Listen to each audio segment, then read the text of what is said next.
안녕 친구들. 성경 나라에 온 걸 환영해. 오늘은 출애굽 특기를 여행할 거야. 출애굽 특기 22장에서 24장 속으로 출발해 볼까? 고고고! 출애굽 특기 22장. 어떤 사람이 소나 양을 훔쳐서 잡거나 팔면 소 한 마리에 소 5마리, 양 한 마리에 양 4마리로 갚아야 한다.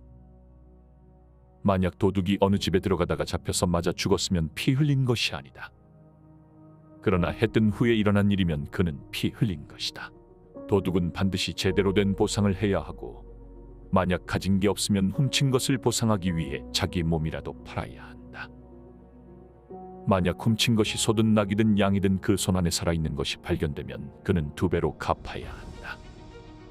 밭이나 포도원에서 가축들이 꼴을 먹다가 남의 밭에 가서 꼴을 먹게 되면 자기 밭이나 포도원의 가장 좋은 것으로 보상해 주어야 한다.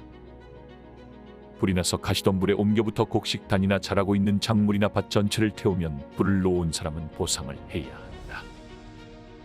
이웃에게 돈이나 물건을 잘 보관해 달라고 맡겼는데 그 집에서 그것들을 도둑 맞을 경우 그 도둑이 잡히면 2배로 갚아야 한다. 그러나 도둑이 잡히지 않으면 그 집주인이 재판장 앞에 가서 그 이웃의 물건에 손을 댔는지 여부를 판결받아야 한다.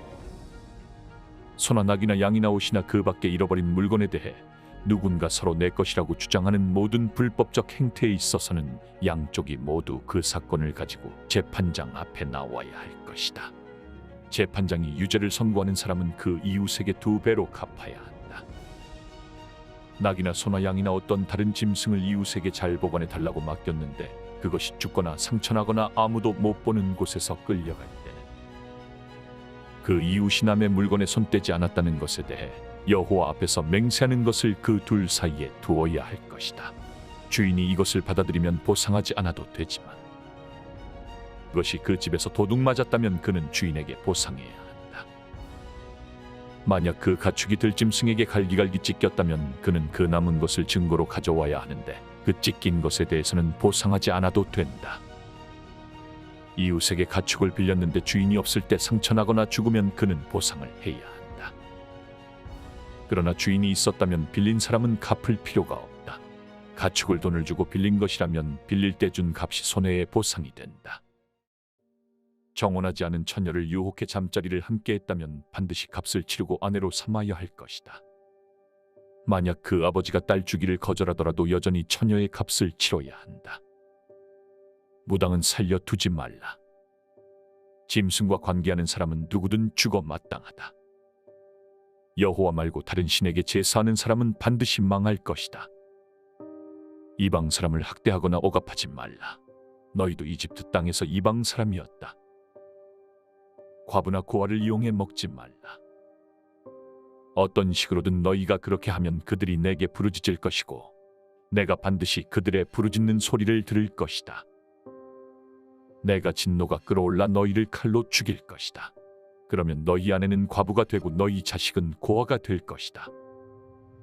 내가 내 곁에 있는 가난한 내 백성 가운데 누구에게 돈을 꿔주었다면 너는 그에게 빚쟁이가 되지 말고 이자도 받지 마라. 내가 만약 담보물로 내 이웃의 외투를 가져왔다면 해가 지기 전에 돌려주어라. 그 외투는 그에게 있어 몸을 가릴 만한 하나밖에 없는 옷이니 그가 무엇을 덮고 자겠느냐. 그리하여 그가 내게 부르짖으면 내가 들을 것이다. 나는 자비롭기 때문이다. 하나님을 모독하지 말고 내 백성들의 지도자를 저주하지 마라. 너는 처음 익은 열매와 처음 짠 즙을 드리는데 시간을 끌지 말고 내 아들 가운데 장자를 내게 바쳐라. 내 소와 양도 그렇게 하여라. 7일 동안은 그 어미와 함께 지내게 하고 8일째는 내게 바쳐라.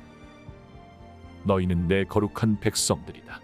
그러니 들짐승에게 찢긴 짐승의 고기는 먹지 말고 개에게 던져주라. 출애굽 특기 23장. 헛소문을 퍼뜨리지 마라. 악인들 편에 서서 악한 증인이 되지 마라. 군중을 따라 악을 행하지 마라. 내가 법정에 서서 증언을 할 때 다수의 편에 서서 공의를 그르치는 일이 없게 하여라. 또 가난한 사람이라고 해서 편드는 일도 없도록 하여라. 내 원수의 소나 나귀가 길 잃은 것을 보면 반드시 주인에게 데려다 주어라. 내가 만약 너를 미워하는 사람의 나귀가 짐이 너무 무거워 주저앉아 있는 것을 보면 거기 그냥 놔두지 말고 반드시 도와 일으켜 주어라. 너는 소송에서 가난한 백성이라고 해서 편들어서는 안 된다. 거짓된 일에 휘말리지 말고 죄 없는 의인들을 죽이지 마라. 나는 악인을 의롭다고 하지 않기 때문이다. 뇌물을 받지 마라. 뇌물은 지혜로운 사람의 눈을 멀게 하고 의인의 말을 왜곡시킨다. 이방 사람을 억압하지 마라. 너희도 이집트 땅에서 이방 사람이었으니 이방 사람의 마음을 잘 알 것이다. 내가 6년 동안은 내 밭에 씨를 심고 수확하되 7년째에는 땅을 쉬게 하고 그대로 놔두어 내 백성들 가운데 가난한 사람들이 그 밭에서 먹을 것을 얻게 하고 그들이 두고 간 것은 들짐승들이 먹게 하여라. 내 포도원과 올리브 농장도 이런 식으로 하여라. 너는 6일 동안 내 일을 하고 7일째 날에는 일하지 마라. 그래야 내 소와 나귀도 쉬고 내 여종의 아들과 이방 사람도 새 힘을 얻게 될 것이다. 내가 내게 말한 모든 것을 잘 지키도록 하여라. 다른 신들의 이름을 부르지 말고 내 입에서 나와서 들리지도 않게 하여라. 너는 1년에 3번씩 내게 절기를 지켜야 할 것이다. 너는 무교절을 지켜라. 내가 내게 명령한 대로 첫째 달인 아빕월에 정해진 때에 7일 동안 누룩 없는 빵을 먹어야 한다. 그 달에 내가 이집트에서 나왔기 때문이다. 내 앞에 나오는 사람은 빈손으로 와서는 안 된다. 너는 내 밭에 심어 놓은 곡식의 첫 열매를 가지고 맥추절을 지켜라. 내가 밭에서 내 곡식을 거두어 모으는 연말에는 수장절을 지켜라. 모든 남자는 1년에 3번씩 하나님 여호와 앞에 나와야 한다. 내게 희생제물에 피를 드릴 때는 누룩 든 것과 함께 드리지 마라. 내 절기에 드린 희생제물의 기름은 아침까지 두지 마라. 내 땅에서 처음 난 열매 가운데 가장 좋은 것을 여호와 내 하나님의 집에 가져오너라. 어린 염소는 그 어미젖에 넣고 삶지 마라. 보아라, 내가 내 앞에 천사를 보내 내가 가는 길 내내 너를 보호하고 내가 준비한 곳으로 너를 데려가게 할 것이다. 그에게 집중하고 그 말에 순종하여라. 그를 화나게 하지 마라. 내 이름이 그 안에 있으므로 그가 내 죄를 용서하지 않을 것이다.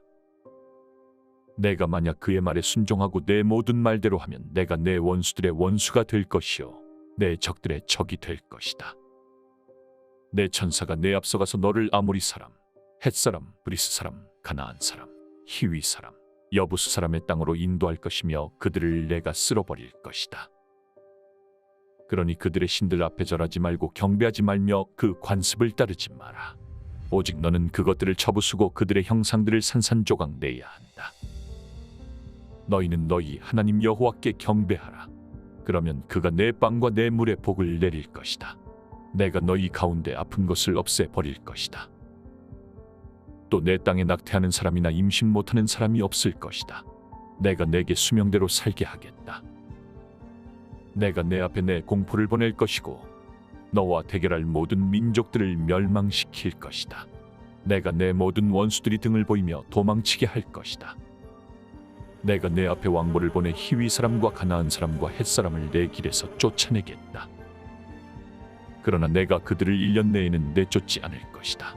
그렇게 한다면 그 땅이 황폐해지고 들짐승이 너무 많아져 내가 감당하지 못할 것이기 때문이다. 내가 그들을 조금씩 내 앞에서 쫓아낼 것이니 결국에는 너희 수가 늘어나 그 땅을 다 차지하게 될 것이다.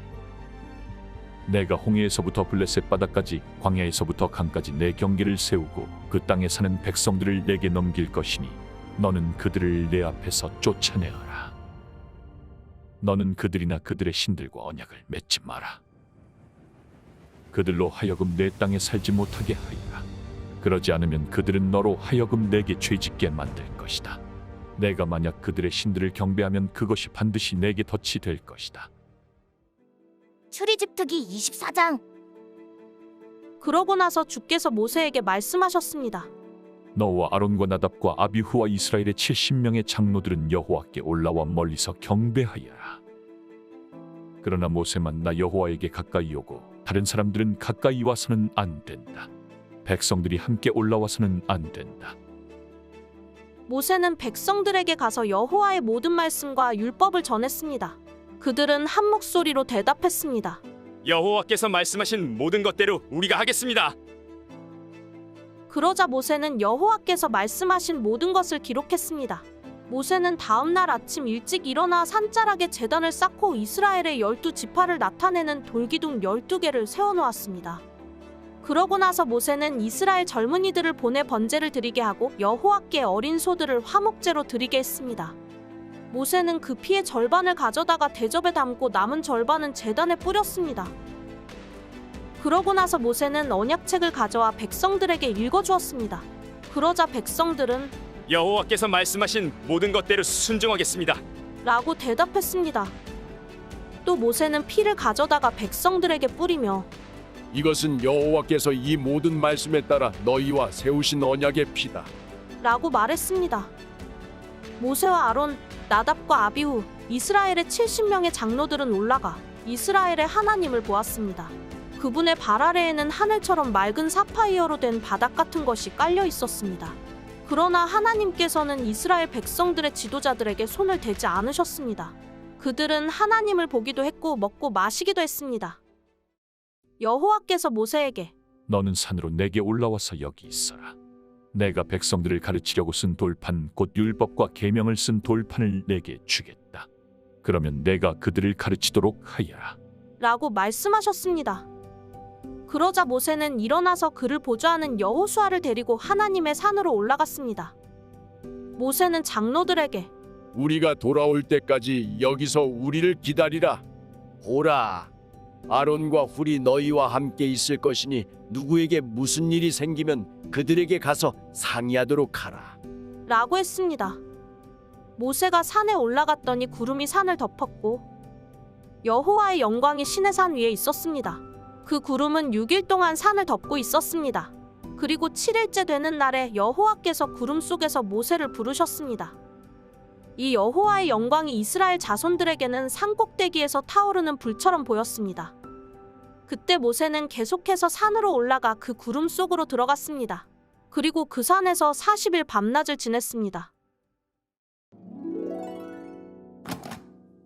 수고했어, 친구들. 다음은 어떤 말씀이 우리를 기다릴까? 그럼 다음에 또 만나자. 안녕.